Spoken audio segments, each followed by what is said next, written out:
Hey guys, welcome to my channel. My name is Anmol, and in this channel I do videos about things that I'm really passionate about and even do sometimes vlogs. Today I'll be talking about nootropics and supplements, things that I really haven't talked about in a while. I mean, I did a video like a year and a half or 2 years ago talking about getting into life cycles, medicinal mushrooms that I really wanted to get to, try out and experiment with to improve my cognitive function, sleep, anxiety, all that. The company itself was okay. I didn't have the best experience taking those products, but I didn't give up and I took an extensive amount of different supplements or different nootropics from them. It just wasn't my cup of tea, or the brand itself, because sometimes strands are used different, mushrooms are harvested differently. There's an array of things that go into getting nootropics or supplements from certain companies.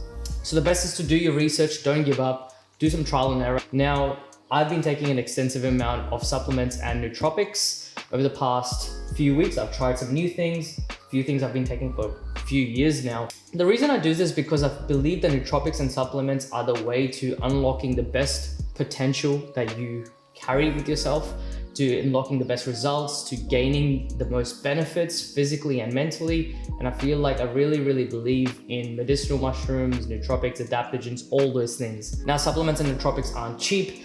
Obviously, the more you accumulate and the more things you try and the more things you end up liking, you have to kind of keep spending money on it, because you need to be consistent with how you take it. You need to be disciplined also how you take it, have a nice routine. And most of the products I take is from iHerb or Amazon Prime, and those are the two main websites that I usually go to buy any of these things.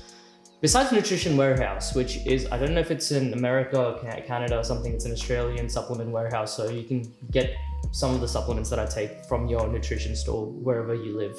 Just a quick summary, I'll be talking about the word nootropic a lot, a word that some people might be unfamiliar with. Now, nootropics are considered smart drugs. They usually come in pill or powdered form, and the main goal is to elevate your mood, attention, cognitive abilities, and any kind of physical health. Now, first things first, I take some creatine. Creatine is, everyone's really familiar with it, aren't they? People that aren't, I'll quickly do a quick summary. I've been taking this product for, I think, 4 years now.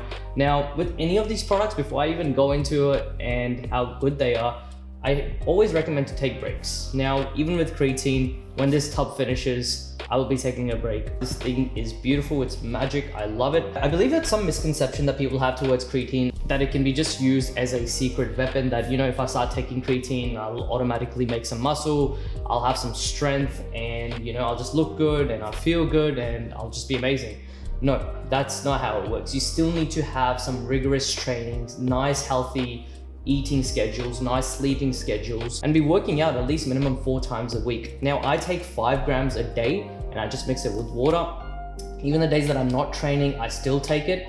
5 grams is literally just 1 scoop. You get the scoops usually in it and you just put it in water. There's no really flavor to it. Now, our bodies already create the chemical that creatine already has in this tub. It's called ATP, but it only creates a certain amount. By taking creatine externally and ingesting it in a powdered form, we're, adding more creatine to our muscles and to our body. What I've noticed, faster recovery. I hardly ever feel sore. I mean, even if I have like a really intense workout, I'll be fine the next day. Amazing recovery from workouts. Amazing cardio. I can lift more at the gym. It's also in a lot of food that we have, such as fish. So creatine is stored in that. Now, I don't eat fish that much, so I feel like having creatine just by itself, I don't have to worry about having those kind of foods every day. And once your tub finishes, or once your, product finishes, my advice would just take a break, 2 to 4 weeks, go back on it as well. So now that I'm off it, I've actually noticed some effects, and those effects are crazy because I'm getting more tired at the gym when I'm lifting weights. I'm lifting less, or I'm struggling with the weights that I was lifting, like 2 months ago. So it's crazy, it works. It's not just a placebo effect. Now, I do take protein shakes, and protein shakes are another thing that people should take breaks from. This one is a really good brand. This is quite expensive. This is a big tub as well. It's 4 kilos, and I got it for it says it was $100, but I remember when I bought it, it was on sale from 100 to 80. Now it's on 120. So this is one of those really good protein shakes. It doesn't make you feel bloated after you have it. You know, I've had it with milk and water and I don't feel bloated at all. Usually I have it with water now. So according to this has in total 2000 milligrams of creatine. Per serve it's 1.5 grams. You know, it's got your amino acids, your non-essential amino acids. The whole thing contains 5000 milligrams of glutamine. Glutamine is the most abundant amino acid that's found in your body. It's also got 1000 milligrams of arginine. Arginine is an amino acid that helps body build protein. So it's one of those things, and that's just 2 of like 50 other things that's in this. So it's a good brand. I believe it. There's a lot of cool stuff in it. It's helped me to put on a bit of weight and muscle and just muscle mass. So it's good. But like I said, once I'm done with it, I'm probably gonna take a break from it for 2 months. Protein, I kind of just weave off for longer than creatine. I just, you know, kind of just don't want to get into it too much, and it is expensive, and not even like the expensive part, there can be some side effects proven to protein, way more than creatine to your kidneys. Now moving on to nootropics, my favorite part. I take 4 Sigmatic Think Focus blend mix, which contains lion's mane and numerous other things. Now this thing is so nice. It's a caffeine-free. I first thought when I was buying it that it's actually coffee, but it's not. So it's a little powder which contains mushrooms and adaptogens that you actually put 1 scoop in your coffee, tea, smoothie. It even says like in food. Now lion's mane was a nootropic that I was taking for at least 2 years. I stopped taking it, not because I stopped reaping benefits from it, but I feel like it was just one of those nootropics that I really built a tolerance for, and I needed to take a break from it. And it's really expensive to just buy lion's mane, good quality lion's mane as well. The link will be in the description below which lion's mane company I was taking. It's Paul Stamen's lion's mane, who's this mushroom god.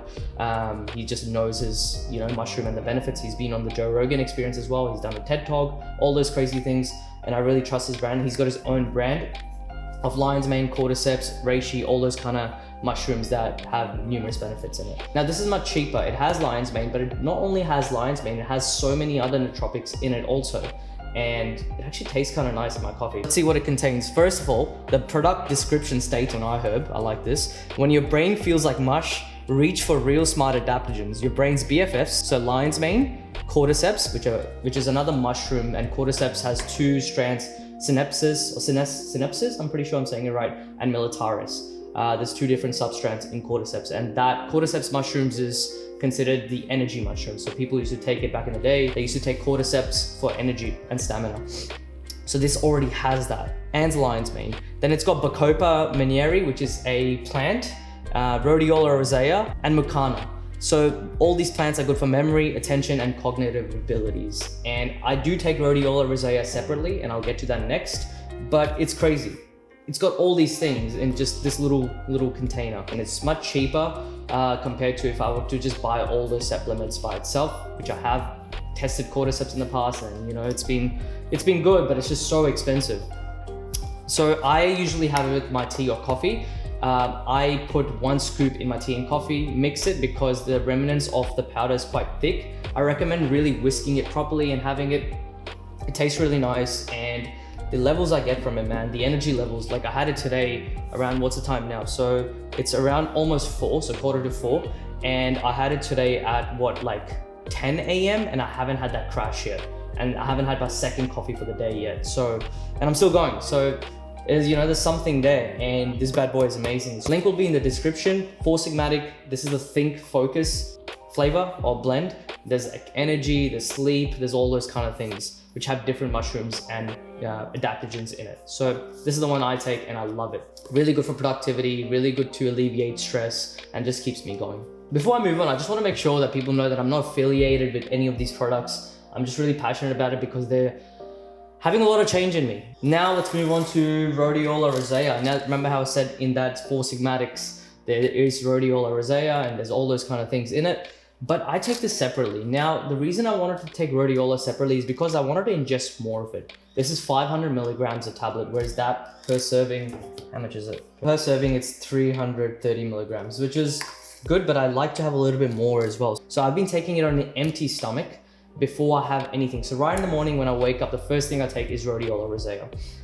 Then I'll have my tea or coffee, and then I'll mix in the 4 Sigmatic lines blend mix, which already has Rhodiola Rosea in it. Because I just wanted to separate the effects and notice what Rhodiola Rosea feels by itself rather than getting polluted by other nootropics and adaptogens when I have it with my tea or coffee.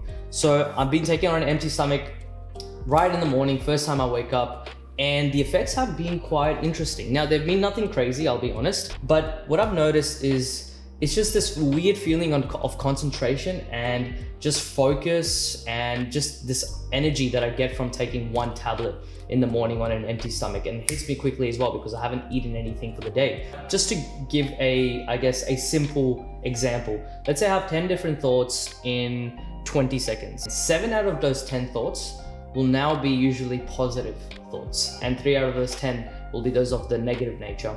I find it much easier to get rid of those 3 out of those 10 thoughts much quicker than I used to be able to before getting to Rhodiola Rosea. So what I'm trying to say is that I have a higher proclivity, or I find it much easier to change my thoughts and keep my mood way more regulated. I'm finding it much easier to regulate my mood and detach from those negative thoughts. You know, and people say nootropics and, mushrooms and all those kind of things, adaptogens, help with mood regulation. So this could be it. And I have been feeling it with Rhodiola Rosea. So now up next is Ashwagandha. I love this thing. I was taking a really bad product of Ashwagandha before this. I just couldn't sleep at night. It was creating this stimulating effect, and Ashwagandha is known to just alleviate stress, make you calm, decrease anxiety. It reduces your cortisol levels, which is your stress chemical that your brain produces when you're stressed or you're anxious or you're depressed. People have used Ashwagandha for centuries to, like I said, alleviate stress, anxiety, depression, and this thing has been knocking me out every time I go to sleep, or just before I go to sleep, but in a good way, not in a bad way. So every time I take Ashwagandha, and what I would advise is you don't take it during the day, or you don't take it at 4 p.m., 5 p.m., really late in the evening, maybe around 7 p.m. Some people even take it later. I'd take it much later than that. I'd take it around 9:30, even 10, because after taking this, maybe I'm just really sensitive to this particular brand, and there's different strands of Ashwagandha as well. There's Sensoril, KS766, all those different ones. But the Now Foods one, I really love. I don't know which strand they're using. I should have researched that before this, but this is working really well for me. I take it at around 9:30, 10, and I just feel this gush of drowsiness, but a good kind of drowsiness, a relaxed state. And I just feel like, just very calm. I don't know how to describe it. It's very weird. It's like I'm tired, but I'm not really, really tired. But I'm tired enough to go to sleep and just that's it, black out for a while. So I've been sleeping like a baby on this. But yeah, Ashwagandha, 450 grams, 450 milligrams. I've been taking 1 tablet before I go to sleep at night. Some people take 2. My dosage recommendation is just 1. Eventually, when I do build up a tolerance, again, I'll take a break from it once it finishes, and once the container runs out, I'll stop, take a few weeks off, wake up in the morning with less anxiety as well. Usually in the past, I used to wake up in the morning because they say your cortisol levels are the highest in the morning when you wake up. So yeah, I haven't had that much anxiety in the morning. I was watching Huberman's podcast. He extensively spoke about testosterone optimization. Huberman spoke about Tongkat Ali, which is this little bad boy here. And he said that this is a herbal plant that can increase your testosterone levels rather than relying on, steroids, man-made steroids. So that increases testosterone in men and women. Mostly the studies have been done on men, obviously because men have more testosterone than women, but it's women that are really low on testosterone that has also shown to increase testosterone in them by 200 points. Huberman goes into much great detail on why this product is really good, why the 1 to 200 increase in testosterone is really, really good for memory, muscle mass, attention, any other health problems that you have. Crazy. It's the study and the video that he was talking about. I really recommend you guys watch it. I'm not doing it justice. So basically, in summary, he says that it increases to 1 to 200 points. And like I said, I'm getting old. I'm not getting young. So there was this cool study that I found, and it said that in both men and women, testosterone levels peak between 25 to 30 years of age, and thereafter drop approximately 1 to 2% annually. Crazy. So by the time you're in 70s and 60s and 70s, even in your 50s, it's gone down a lot. This is a 400 milligram pill form. I take it once during the day in the morning. And yeah, man, I think nootropics and supplements are the future for everything. So anyway, thanks guys. Thanks for watching.